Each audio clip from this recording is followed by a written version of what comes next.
Scrapbookers, this is Megan and I am back today with the very first layout of mine for February, and this one is for Stuck Sketches. I am revealing the February 1st sketch. So you will have just seen the image before the video started, and it calls for 2 photos. I was going through some old photos from last year and I saw these 2. There's one of Max that I just cut down to be a little bit more of a square, and then the other one, there was one of his toys, and then I'm not sure if you can tell, but there's a trail of lint, like dryer lint, on the carpet. It blends in very well, so I hope that you can see it. I do kind of point it out later in the video. But I thought these 2 photos were super cute. Max has some of the lint stuck to his nose, and so this is like one of my favorite photos of him, even though he was being a bad dog. They have those moments where they are just so cute when they're being naughty. And you hate them, but you love them all at the same time, right? So you can see here, I am just kind of cutting up some of these. I think those are like 3x3 cut aparts, and these papers are from an older Amy Tan collection. I think it is Rise and Shine. I could be wrong though, but I'm pretty sure it's Rise and Shine. So the layout calls for a big doily behind the photo cluster. And so you can see, first off, I pulled in that big glassine bag, and I am going to do my journaling on that green 3x3 cut apart piece. And then I am also going to bring in the doily right on top of that glassine bag. And then my other layers are just going to go stuck in behind the photo. And you can see I did bring in a branding strip on one of the bottom or one of the branding strips. It said the words "Bright Idea," and I just thought that kind of went along with this because of Max's fetish with lint. It just seems so odd, but I mean, he is a dog, so you can't really expect too much, right? To them, lint tastes good, apparently. So here you can see I have pulled out some embellishment pieces from, oh goodness, I'm going to forget the name of this collection, but it was a Teresa Collins collection. I think it's 9 & Company, and I've already put it away and I can't remember. Sometimes I wish I would write these things down so that I could remember, but it was an older collection and it's one of my favorites from her. I really like it. Okay, so now here I am actually, gasp, I'm sure you're all gasping because I never journal on my layouts lately while I'm recording, but I actually journaled on this layout. So the journaling, I'm going to pull it out and read it to you.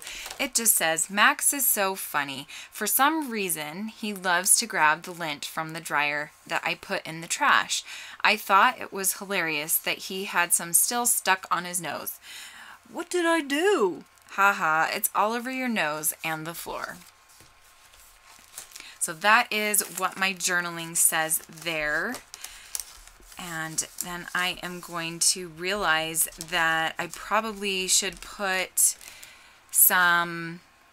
another piece of paper or something at the bottom there of this little 3x3 tag, just to make sure that it will stay up at the top of the tag. You're not going to be able to see anything that's down there in that bottom half. So I am actually going to grab this pattern paper and I'm going to use that, because even if you pull it out, it's not really going to bother me. So I'm actually going to flip it over and use this other side. I don't know why I didn't just keep it on the white. Sometimes you do weird things when you're scrapbooking, right? I don't know, maybe it's just me. I make weird decisions. I can always go back and change it if I really don't like it, but since it's in the back of all of these layers, you're not going to be able to see it unless you pull it out. So I wasn't really stressing about it too much. Okay, so now I am going to start building my layers again behind my photo. I have noticed lately that I put my layers down and I practically finish the layout before I start gluing things down. I never really used to scrapbook like that, but I've noticed I do that a lot lately. Okay, so now you can see that I have those two arrows, the green and the orange, and I liked them, but at the same time, I felt like they didn't really fit with the rest of the layout. I mean, they did color-wise, but at the same time, they didn't. I don't know if that makes sense. So I am going to try to change the order of them up, and then I'm going to pull out a bunch of my Color Cast Designs acrylic pieces that I just have sitting in a little container on my desk. And I pull out this arrow that has this heart on it at first, and I like it, but at the same time I don't really like the heart being on there. I'm going to kind of fuss around with the placement of these chipboard little button pieces. And then I'm also going to fuss with the arrow again. So I had this gray one, and I liked that the gray one didn't have the heart, but I didn't like the color. It didn't match with the layout. So I put the gray one away, and I'm kind of adding a few more of just the hearts.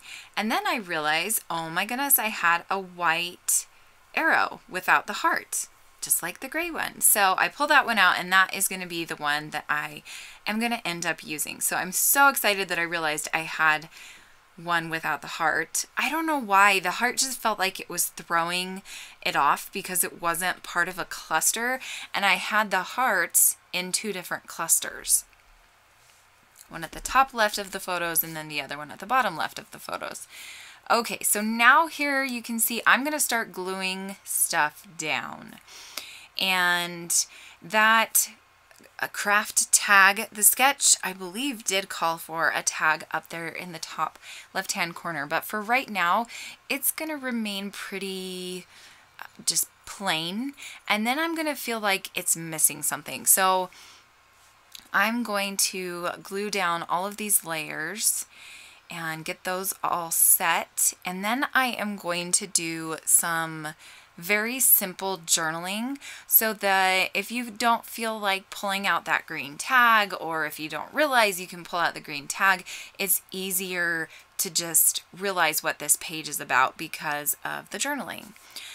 Now here you can see that I'm gonna do a matte behind the photos. I was thinking that they needed a little bit of something, a little bit of color to kind of separate them from that orange, because the carpet was kind of a beige color and it wasn't really popping off of that orange. So I just needed just a little border around the photos to kind of separate them from that orange pop. And so I picked this green paper, and I really like how that worked out. It's very subtle, but it works, and I love it. So now here I am back, and I am going to start gluing down all of these embellishment pieces. And I kept it really, really simple for this layout. And I really like how it turned out. When I first finished it, I wasn't quite sure if I really liked it, but it's just very simple, and I love it. I kind of, all of everything, like the doily and then the two clusters on either opposite sides of the photos, like it totally just brings your eye right into the photo, and you can kind of get what the story is even without the simplistic journaling that I'm going to end up doing. And I'm not exactly sure if I do that on camera or off camera. I might do that off camera. So here you can see I am using my Zots to glue down the acrylic pieces, and then I'm also going to use some tacky glue, which is the Scotch quick dry adhesive, to glue down the chipboard pieces. Now here I am going to bring in some stickers. I had these from an Amy Tangerine collection. I'm not sure which one. It might be Rise and Shine once again. But I just pulled out, let's see, it says Can't Forget is the one on top. And then remember this. I did want to pull out a third one because I felt like it was kind of empty underneath, but then when I put it there, it just looked like too much. And so I decided to put it down by the Bright Idea, and it just says fun, fun, fun. And here you can see I am kind of tapping my fingers and trying to figure out what else I want to do on this layout. I am going to make my title, and it's going to be really simple and just not exciting. It's just going to say, "Oh Max." And I had these old Studio Calico puffy thickers, and they are kind of like a peachy pink. So I'm glad that they fit on top of the photo and that white layer, because they kind of clash with the orange, but since they don't go on like directly on top of the orange, they totally work, and I really like how that looks. I might actually, now that I'm looking at it on the screen and kind of looking at it in person, I think I might outline each one of the letters in black just so that they kind of stand out a little bit more. Now here I am going to add some splatters, and this is, I believe it's Shimmer's Paints Don't Rain on My Parade. And I think that is it. I am going to add some outlines around all of the layers and a few of the triangles on the background paper. But this is my layout. Make sure you head on over to the Stuck Sketches blog. I will have all of the links below. Thanks so much for watching. Bye.